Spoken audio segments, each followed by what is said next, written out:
tuloy tayo sa ating paglalakbay. So kasama pala natin ngayon si Julius. So nandiyan si Julius mga tol. At medyo malayo pa yung nalakbay namin ngayon ni Julius.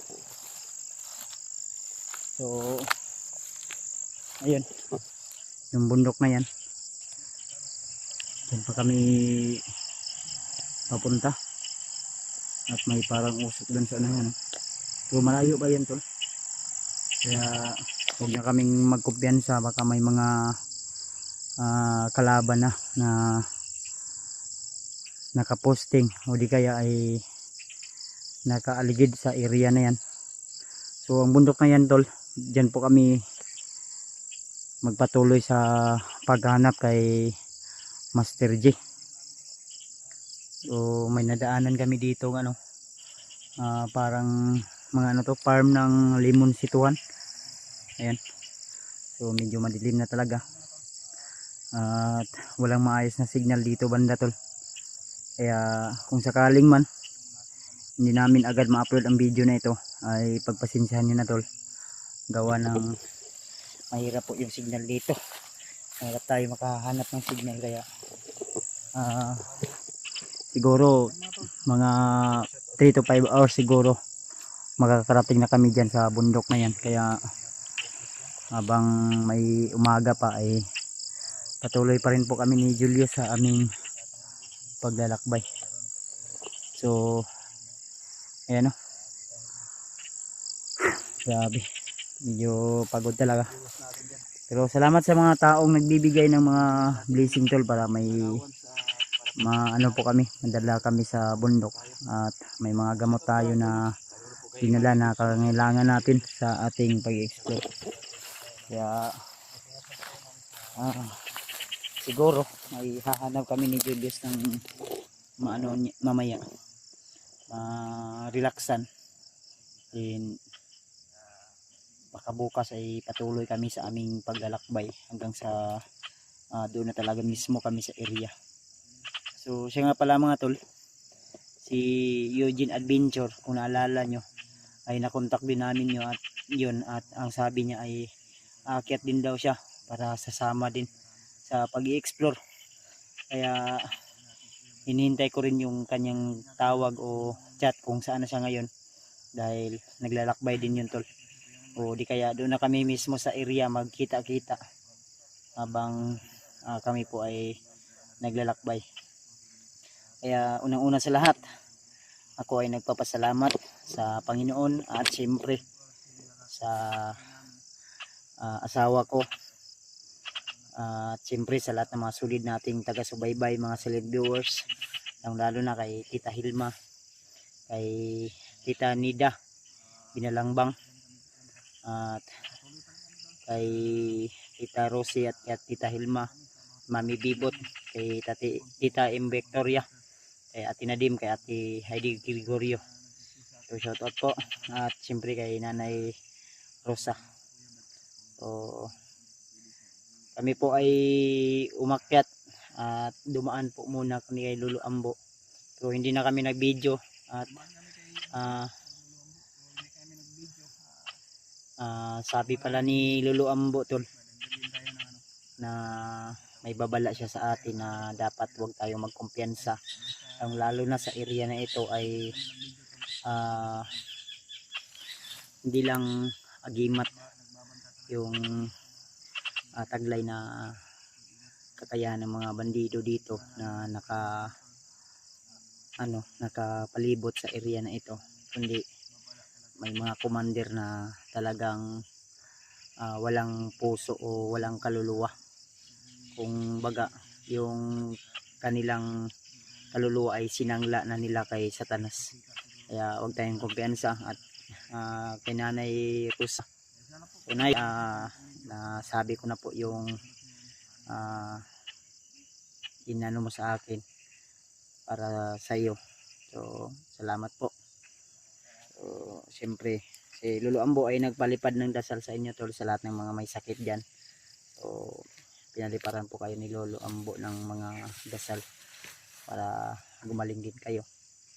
So binawalan kami ni Lolo Ambo na mag video dahil sobrang napakainit po ng mga bandido sa amin, na kung saan ay laging nakikita si Lolo Ambo sa camera namin tuwing kami ay aakyat ng bundok. Kaya sa lahat ng mga silent viewers natin dyan, mga solid Kuya Bads Adventure Fanatics, so thank you so much tol. Ito na po yung request nyo na lagi nyong inasam-asam at abangan nyo po yung ating mga video, mga exploration sa pagsugpo sa mga kampo ng kadiliman. So medyo madilim na talaga at nagtaka ako kung bakit mabilis po yung pag dilim dito. Kaya huwag tayong kumpiyansa. Kaya ang sabi ko kay Julius ay hahanap kami ng magandang pwesto na pwede naming mapaghingahan nang sa ganun tol ay bukas o pagising namin ay yung lakas namin ay sapat pa rin upang kami po ay makipagsabayan sa mga bandidong grupo. So yun na nga, patuloy pa rin natin na kinukontak si Master J, pero iwan ko kung bakit di natin makontak, dahil siguro ay inop niya yung kanyang cellphone. At may dala kaming power bank tol, para kung sakaling man makita namin siya ay ma-charge namin yung kanyang cellphone, dahil sa tingin ko ay baka wala na yung baterya, kaya siguro di na makontak. Kaya ipag-pray nyo lang po tol na maging successful itong mission ko agad-agad, dahil hindi lang po si Master J yung nangangailangan ng tulong ko, pati na rin yung kasamahan nila na si misteryosong tao na nangangailangan din ng tulong, at syempre yung anak ni Dave at saka ni John Ray. Pero dahil request nyo po na kailangan agad-agad na ma-rescue natin agad si Master J, ay sinubukan ko, trinay ko na pasukin ang location na ito. At kayo po yung dahilan kung bakit ako nandito tol. Kaya sana tol, asahan ko yan sa inyo tol, na yung suporta nyo ay tuloy-tuloy po. At shout out na rin sa mga hunter na hanggang ngayon ay nandun pa sa bundok at patuloy na nakipaglaban sa mga bandidong grupo. At hindi lang mga bandidong grupo tol, kundi mga hunter na rin na naging alipin ng demonyo o diablo, dahil yung kanilang mga desisyon ay sumanib o sumapi na sa mga demonyo o di kaya mga hunter na naging kalaban o na-hypnotize. Di natin alam kung ano po yung mga nangyayari, no?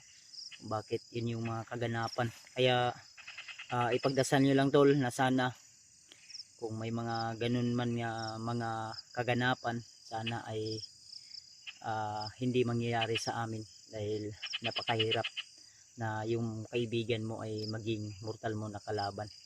Kaya sana tol, sa lalong madaling panahon tol, sa lalong madaling panahon ay makita natin agad-agad si Master J. Lalong lalo na tol ay nangangailangan siya talaga ng karamay, o nangangailangan talaga siya ng tulong natin. Baka ano po yung mangyari sa kanya, o baka mahuli tayo, baka mahuli siya ng mga kalaban. Kaya siyempre alam nyo naman kung ano po yung mangyayari kung hindi siya yayariin, gawin siyang isang kaanib o isang kalaban natin. Kaya hindi pwede na pabayaan natin yung kaibigan natin, lalong lalo na si Master J tol ay isang dating commander, at malaking kabawasan po yun sa kanilang kilusan na naging nagbagong buhay si Commander Haram dati. Kung kayo po ay nakasubaybay, alam nyo po ang kwento ni Commander Haram o di kaya Master J, dahil talagang napakahirap at napakadelikado kung siya po yung ma-encuentro natin. At may mga babala si Lolo Ambo na sa ngayon tol ay hindi natin muna isiwalat, baka magkakatotoo yung mga sinabi ni Lolo Ambo. Habang hindi pa huli ang lahat tol, ay kailangan na mai-rescue natin agad. Dahil may mga sinabi si Lolo Ambo sa akin na kung sakaling hindi natin agad-agad mai-rescue si Master J, ay baka mangyari yung mga sinasabi ni Lolo Ambo sa akin. Kaya asahan ko tol na yung suporta nyo, yung request nyo ay tinupad natin. Kaya I hope na tapusin nyo hanggang sa dulo ang video na ito at subaybayan nyo ang aking bawat upload. At syempre kay Julius. So yung mission namin doon kay Noah at sa anak ni Dave at ni Janry ay ipinagkatiwala ko muna kay Remart. So congrats nga pala kay Marvin, no, dahil nagbagong buhay siya at sana tuloy-tuloy na po yun.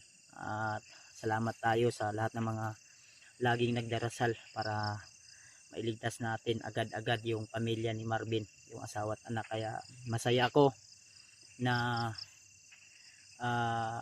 nabuo natin yung isang pamilya na nangangarap. So yung pangarap nila na mabuo, kahit hindi man sila magkakasama sa Pasko o sa bagong taon, at least ngayon natupad natin tol. So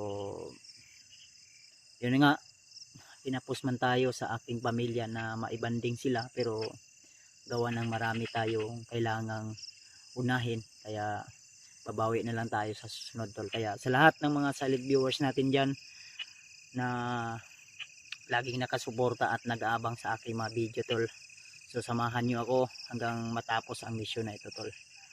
So kami ni Julius naman ay sinabihan ko naman si Julius na huwag magkumpiyansa at huwag magpadalos-dalos, dahil yung mga kalaban natin dito ay hindi natin kabisado at napakadelikado. Bawat galaw, bawat pagkakamali natin ay isang malaking disgrasya. Kaya yun, sinabihan ko na po siya at kami po ay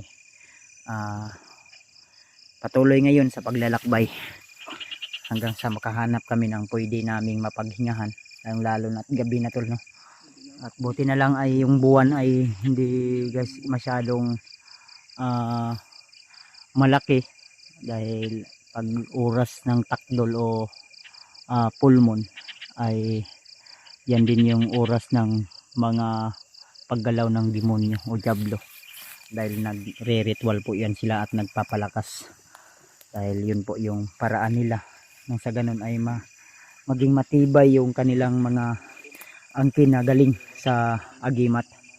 Kaya huwag tayong kumpiyansa tol, kung sino man yung mga commander na masasagupan natin sa area na ito ay huwag tayong magpadalos-dalos. So hanap kami ni Julius ngayon ng area dito agiyos, oh. Dita simang talapit Drelios. So nagkuhan biya ta.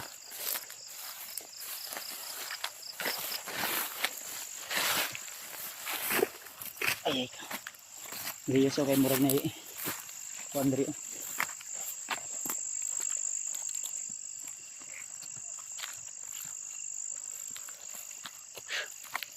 Antol.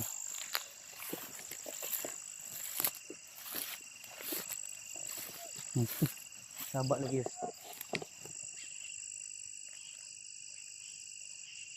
Murag saba.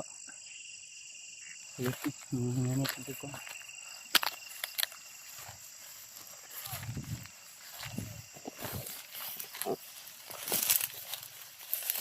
Pwede tayo so.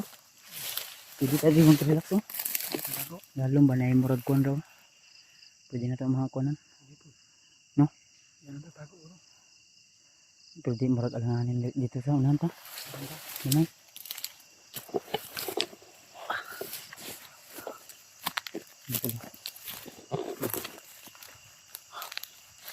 Habang kami po ay maglalakbay, ay mag-iingat po talaga tayo. May sukal dito banda. Sumigri.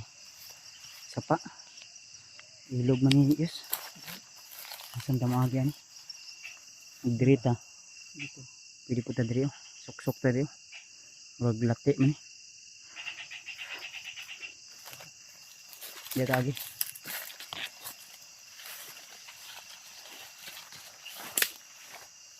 Ngay dapat gapon.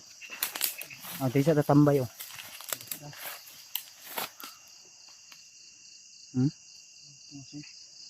Tungsun niya. Pasaka na na ba? No?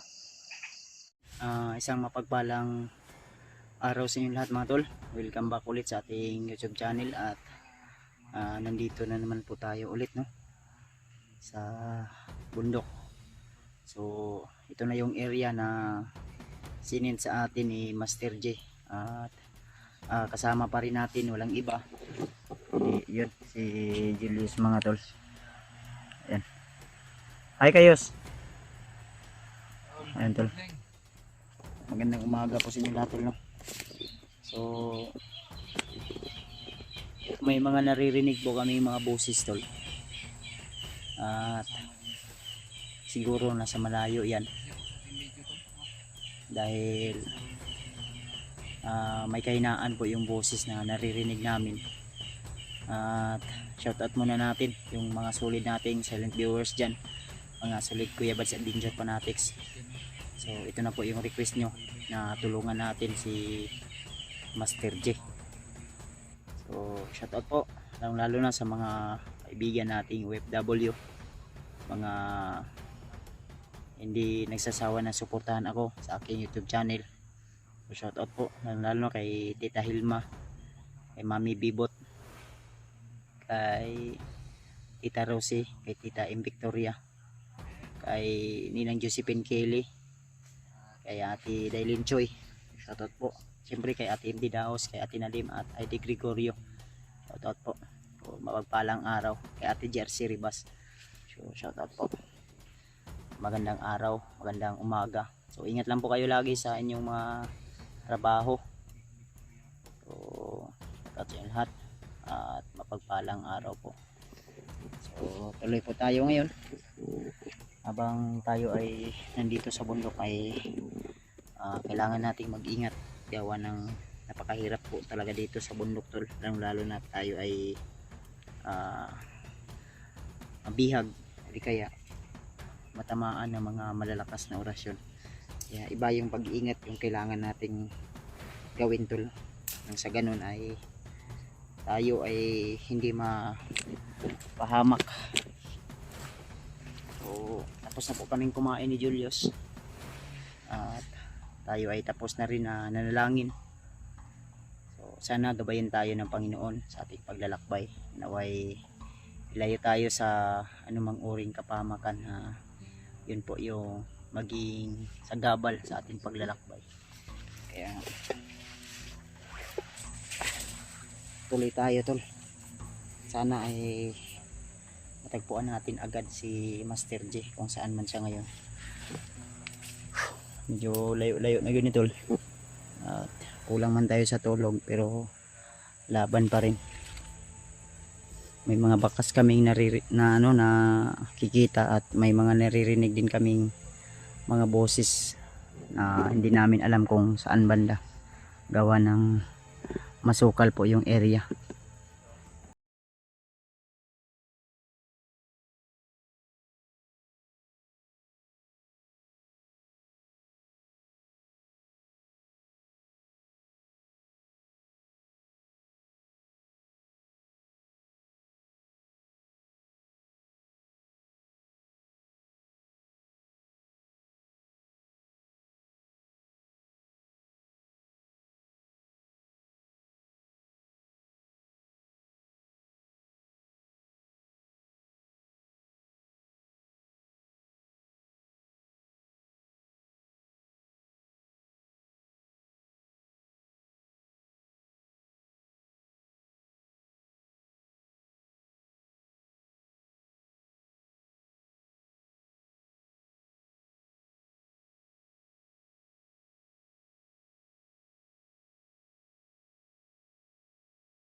Hanap din na si Misteryoso Tao. Hindi ko alam kung bakit, pero sa pagkakalang ko parang bihag nila yun. Mga nakatakas talaga.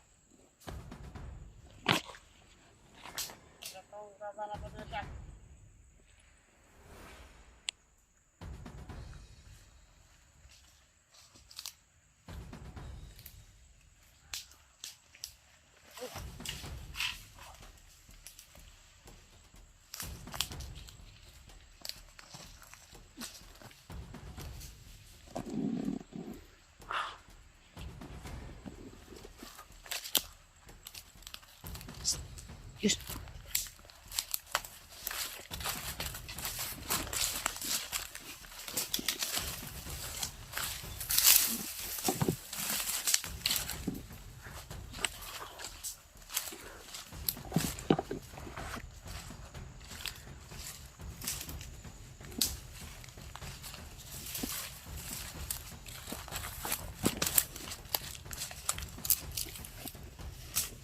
Narinig mo yung usapan nila na hinahanap din na si Misteryoso Tao daw pagka nakatakas yung kasama ni Master G. Si Master G tol, hindi natin makontak.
si Tess. Mali siguro ha. Ay nakalihok na.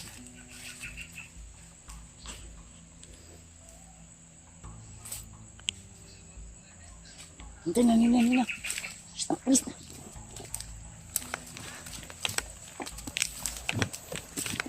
Yun.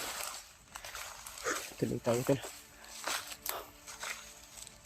May mga narinig kami kaninang sigaw. At sigaw ng mga bandido yun. At kasama pa rin natin. Walang iba kundi si Julius. Yan si Julius to.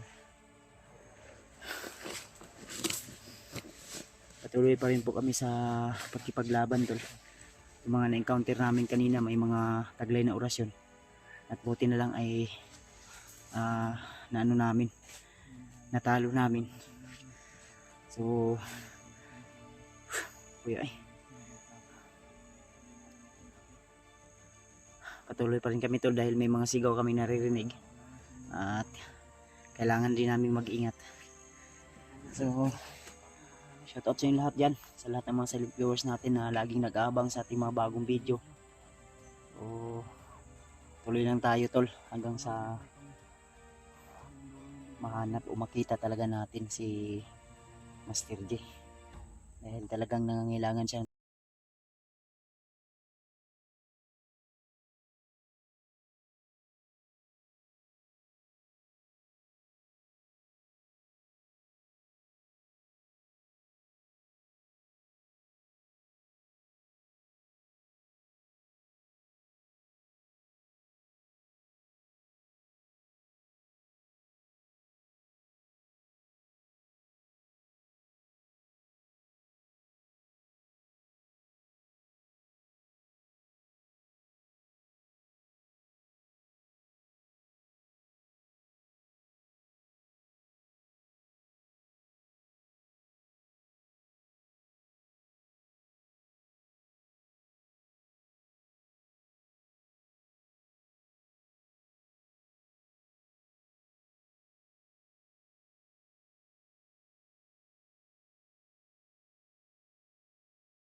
Tol, yung mga dinaanan siguro ng mga bandido o kanina o bago lang. Dito dito.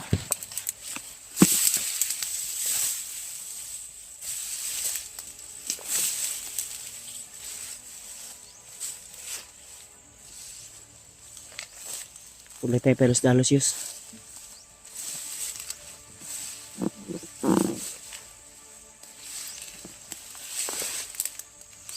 Ito lang. Sobrang suka lang area kaya hindi natin alam kung ano po yung mga masasagupan natin dito. Mga delikadong insekto. Yung lalo na yung ahas. Lalay lang kapirmi sa likod yus ha. Ay pala yun.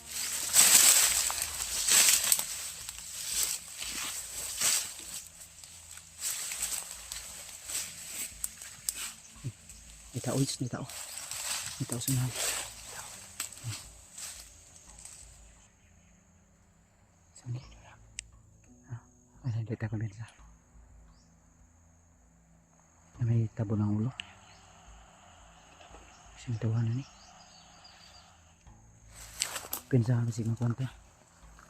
Palang. Sundan tani.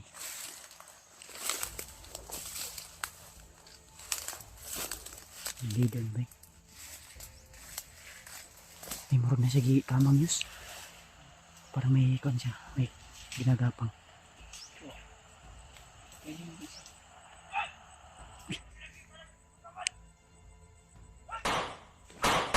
Kaso.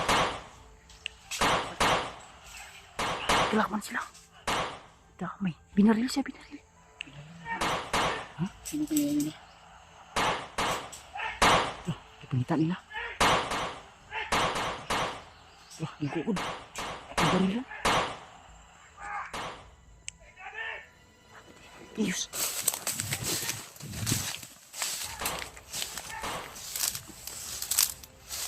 Kinsa. Sino kaya yun? Kinsa ka ito ba? Ito kaling. Kaling. Ito, gukod. Ito, nakipagbarilan to. Kasi siya ito nakikina. Ayun na tol, medyo may kalayuan kasi tol. At ang sa tingin ko murag papilyar na ko yung naong ba. Kalimot lang ko kinsa to. Hunter mo siguro to. Basin wala may kamera po dala. Walang kamera na dala tol pero asa ka padulong to. Ha? May pinas lang siya dito.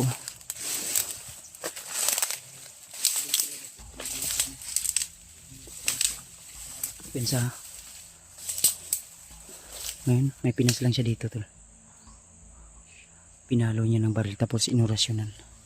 May orasyon to, Yus. May orasyon. Pensa. Hinabol siya doon sa ano, sunahan.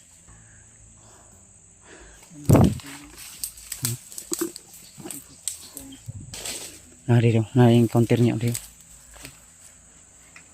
Dito. Ay, murag kampo ni Dri.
Muna yung guko do.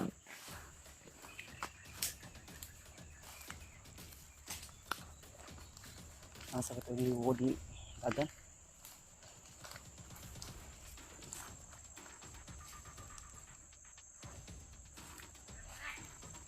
Kita mo bis.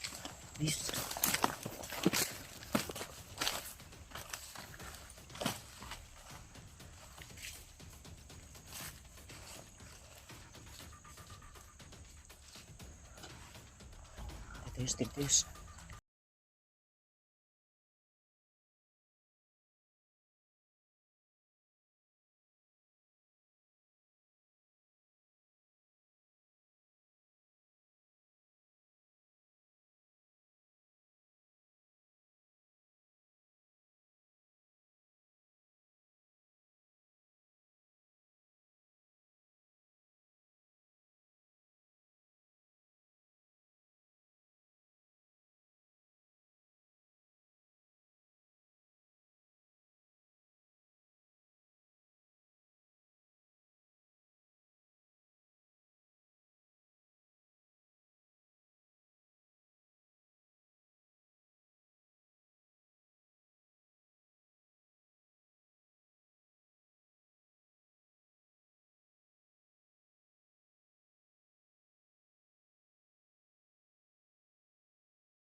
Mata naman ko lang ang tara.